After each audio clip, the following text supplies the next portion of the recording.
पाकिस्तान तहरीक इंसाफ के रहनुमा अली मोहम्मद ख़ान साहब सीनियर रहनुमा हैं, तर्जुमान हैं तहरीक इंसाफ के, मुझे प्रोग्राम में ज्वाइन कर चुके हैं। अस्सलाम वालेकुम अली साहब। जी वालेकुम सलाम। अली भाई, ये चेयरमैन तहरीक इंसाफ ने सुप्रीम कोर्ट के फैसले पर अदम एतमाद का इजहार किया है। क्या पीटीआई फैसले पर नजरसानी के लिए अदालत जाने का इरादा रखती है सर? जी बहुत शुक्रिया। बिस्मिल्लाहिर्रहमानिर्रहीम।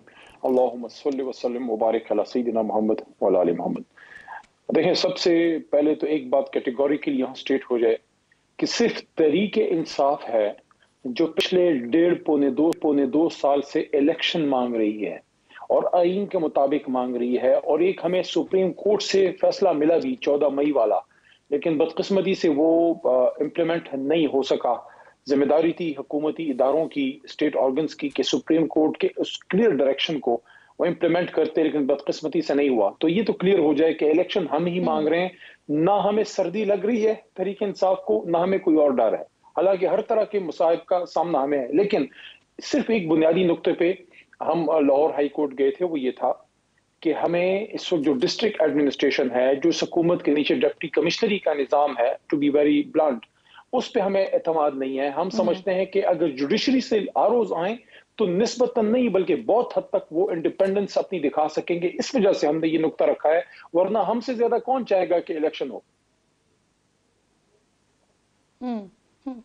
अली भाई, 2013 के इलेक्शंस में इमरान खान ने अदलिया को जिस तरह से मलाइन किया और इलेक्शंस के हवाले से जिस तरह से बात हुई, तो अब आप लोग मुख्तलिफ एतराज़ात के साथ सामने आ रहे हैं सर? नहीं, अगर आप थोड़ा सा हिस्ट्री में पीछे चली जाएं तो बाबाए मुफाहमत आसिफ अली जरदारी साहब की वो टर्म थी, आरओज का election, if I can remind you, तो वो तो उनकी तरफ से वो बात आई थी। हमने तो देखिए, हमने तो फेस किया ना, हमने तो फेस किया। हम तो आईनी लोग हैं, हम तो जमहूरी लोग हैं। हम तो सिर्फ इल्जामात नहीं लगाते, ना हम कोई खुदा न खास्ता हमले करते हैं सुप्रीम कोर्टों पे। हम तो आईन के मुताबिक पिटिशनें डाल के फिर जो है अपनी आईनी जंग लड़ते हैं। और आपको याद होगा, उस पर हमने 126 दिन एक पुरअमन धरना दिया, और जब हमारी इस्तदा सुनी गई तो एक जुडिशल कमीशन बना, इंक्वायरी कमीशन, और उस पर बड़ी डिटेल डिस्कशन हुई और लार्जली ये बात एक्सेप्ट की गई कि लार्जली जो है अली साहब, आप लोगों ने अदालतों के लिए शर्मनाक का वर्ड इस्तेमाल किया था सर, जिस पर आप लोग को नोटिस हुआ था, फिर आप लोग को इस पर माफी भी मांगनी पड़ी थी। उस वक्त अदालत पर एतराजात थे, मामलात थे। इस वक्त आरओस पर एतराजात हैं, ब्यूरोक्रेसी पर एतराजात हैं। तो सर फिर इलेक्शन कौन करवाए? आपको डीसीज पर एतराज है, तो अब इलेक्शन करवाए कौन सर? देखिए, आपकी बात में वजन है। आपने जो नुक्ता रखा है वो बड़ा बुनियादी नुक्ता है, जिसका जवाब हमारी तरफ से आना चाहिए। तो उस पर सिर्फ ये है कि उस जमाने में आरओस के इलेक्शन के बाद बहुत सी चीजें ऐसी सामने आई जो गलत हुआ। तो गलत तो देखें, आपने बात करनी है, लेकिन 18 में फिर जब इलेक्शन दोबारा हुआ और वो जुडिशरी के नीचे दोबारा हुआ, उसमें बहुत सी चीजें बेहतर भी हुई। ये इस वजह से नहीं कि हम जीते थे, हम तो बड़ी थिन मेजोरिटी में आए थे, बल्कि हमारी तरफ तो ये सोच है कि हमारी मेजोरिटी उससे ज्यादा आनी चाहिए थी, और ज्यादा थी, लेकिन पता नहीं जो भी उसमें हुआ वो माजी की कहानियां हैं। लेकिन दोनों चीजें हमने देख ली ना। 13 में हमने जुडिशरी के नीचे भी देख लिया, 18 में भी देख लिया, और 13 से पहले, यानी कि हमारी तो जिंदगी गुजर गई इन चीजों को देखते हुए। 88 का इलेक्शन, 90 का इलेक्शन, 93 का इलेक्शन, 97 का इलेक्शन, 2002 का इलेक्शन, 2008 का, ये सारा का सारा तकरीबन मेरी याददाश्त के मुताबिक ये एग्जीक्यूटिव के नीचे ही हुआ है। तो उसकी तो याददाश्त बड़ी ही तल्ख है, वो तो बहुत ही ज्यादा करख्त है। तो इस वजह से अगर आप दोनों को जक्स्टा पोजीशन में रखें, तकाबली जायजा करें, तो आरओस का भी कोई परफेक्ट नहीं था, लेकिन इससे वो बहुत बेहतर है। इसलिए हम ये समझते हैं कि निस्बतन आपको वहां एक कुशन मिल जाता है कि यार चलो, जुडिशरी है, एक इंडिपेंडेंट इदारा है, किसी हद तक वो आजादी से कर सकेगा। लेकिन ये लोग तो देखें हमारे साथ जो हुआ है, जो हम जैसे लोगों के साथ 7-7, 8-8, 10-10, 12-12 मरतबा गिरफ्तारियां हुई हैं, तो ये किसने की हैं? इन्हीं साहिबान ने की हैं। तो जो वो चीजों को नहीं वो स्टैंड कर सके, तो क्या आप स्टैंड कर सकेंगे? मैं अप्रिशिएट करता हूं जो अर्जेंसी दिखाई है हमारे चीफ जस्टिस साहब ने इस इलेक्शन में। मैं समझता हूं अप्रिशिएबल है कि वो चाह रहे हैं कि वक्त पे इलेक्शन हो, और हम तहरीक इंसाफ की तरफ से उनको यकीन दहानी कराते हैं कि सबसे बड़ी जमात चाहती है कि वक्त पे इलेक्शन हो आइन के मुताबिक। लेकिन हमारी सिर्फ ये रिजर्वेशन है कि अगर जुडिशरी करती है तो हमें जुडिशरी पे, यानी उनके इदारे पे ज्यादा एतमाद है, चीफ साहब के इदारे पे हमें ज्यादा एतमाद है, चीफ जस्टिस साहब के। अच्छा अली साहब, उसके लिए कोई दरखास्त लेके जाएंगे आप? अभी परसों फिर दोबारा कोर कमेटी है, तो उसमें कोई हतमी फैसला हो जाएगा और बीच में खान साहब से भी कोई डायरेक्शन आ जाएगी बानी चेयरमैन से। तो जो बैरिस्टर गौहर साहब हमारे जो कायम मकाम चेयरमैन है, उन्होंने जो बात की है, उन्होंने उसूली बात की कि हम इलेक्शन चाहते हैं और वक्त पे चाहते हैं, लेकिन हम चाहते हैं कि ट्रांसपेरेंसी ज्यादा है, और ट्रांसपेरेंसी के लिए हम हुकूमती आर्म से जो इंतजामिया है उससे ज्यादा हम अदलिया पे जो काजी साहब के नीचे है, हम तो काजी साहब के इदारे पे ज्यादा एतमाद कर रहे हैं। अच्छा, एक और बात ये भी अली साहब कि जिन डीसीज या एसीज पर आप लोगों को एतराजात हैं, उनकी लिस्ट लेकर भी तो आप इलेक्शन कमीशन जा सकते हैं, न कि आप पूरे सिस्टम के ऊपर ही भी एतराज उठाएं। देखिए, वो एक ऑप्शन हो सकता है, लेकिन इस तरह से अब किस तरह से आप पिन पॉइंट करेंगे जब अभी तक हुआ नहीं है। अभी तक उनका सिर्फ एक फेस हमने देखा है पिछले पौने 2 साल में, जो जिस तरीके से हमारे ऊपर एक ऑनस्लॉट हुई है, पुलिस गर्दी हुई है, जिस तरह हमारे लोगों को, देखिए हम तो ये नहीं कह रहे, जिसने, आप मुझे बताएं, जिसने गलत किया है, जो स्टेट इंस्टीट्यूशंस पे जाके जिसने ज्यादती की है, कोई हम में से कोई उसको डिफेंड करता है? मैं करता हूं, इवन खान साहब करते हैं, कोई नहीं करता। लेकिन हम तो ये कह रहे हैं कि जो उसकी आड़ में या उसकी बुनियाद पे और जो हमारे साथ ज्यादतियां हुई हैं, जैसे कल हमारे शोएब शाहीन साहब को क्वेटा अंदर जाने से रोका गया, क्या क्वेटा पाकिस्तान का हिस्सा नहीं?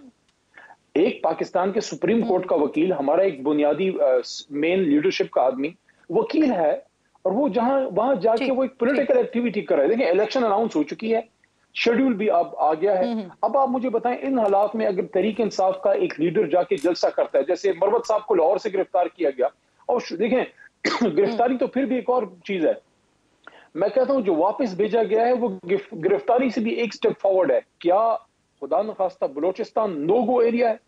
नहीं, बलोचिस्तान तो हमारा दिल है, बलोचिस्तान तो हमारे सर का ताज है।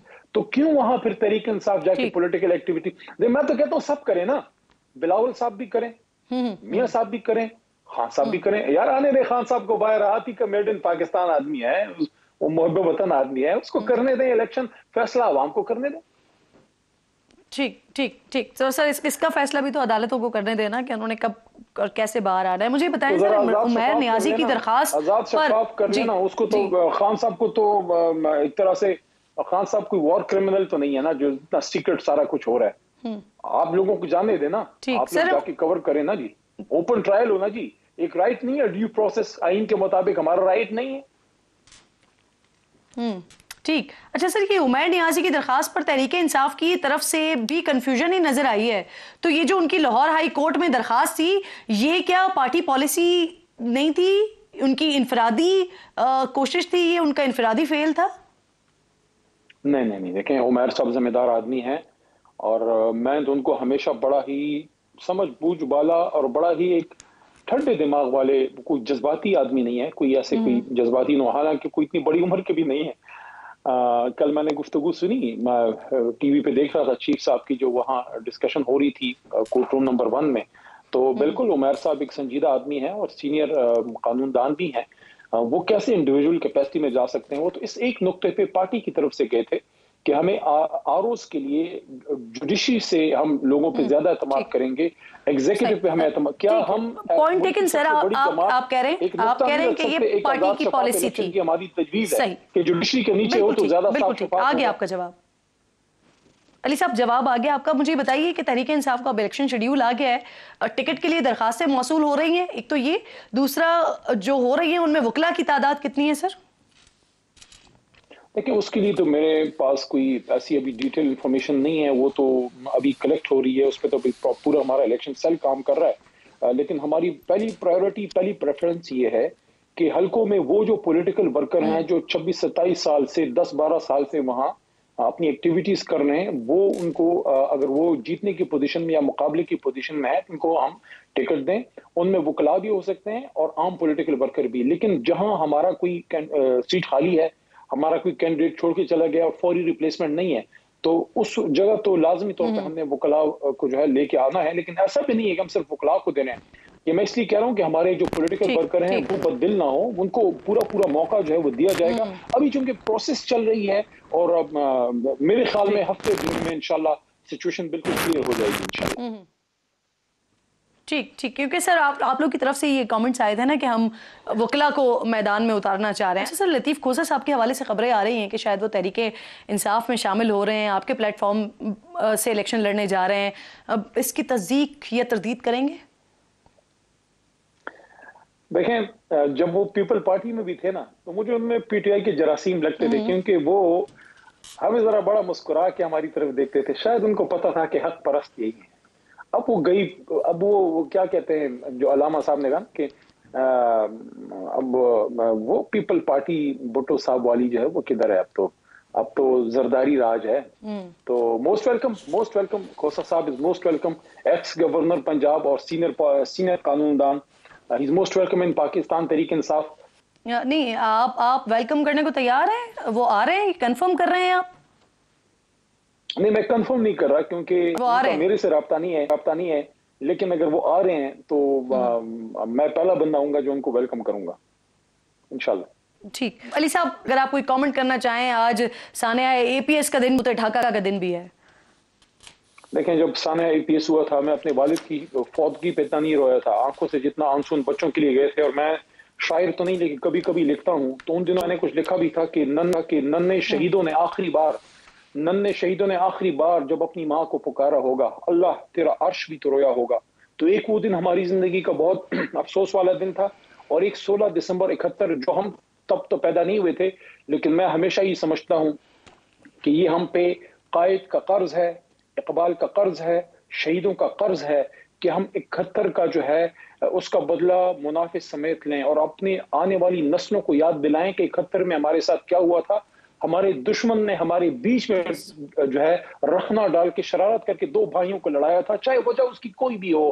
ہندوستان کی شرارت کی وجہ سے یہ سارا مکتی بانی اٹھی تھی، اور ہماری اپنی پاک فوج کو جو ہے وہ بدنام کرنے کی صحیح کی گئی، اور ہم اپنے ہی ملک میں ہم 2 لخت ہو گئے. تو وہ کبھی بھی ہم نہیں بھولیں گے، اور ہم نے عہد کرنا ہے آج 16 دسمبر کے دن کہ ہم نے اپنے ملک کو اتنا مضبوط کرنا ہے کہ کوئی دشمن ہماری طرف میلی آنکھ سے نہ دیکھ سکے.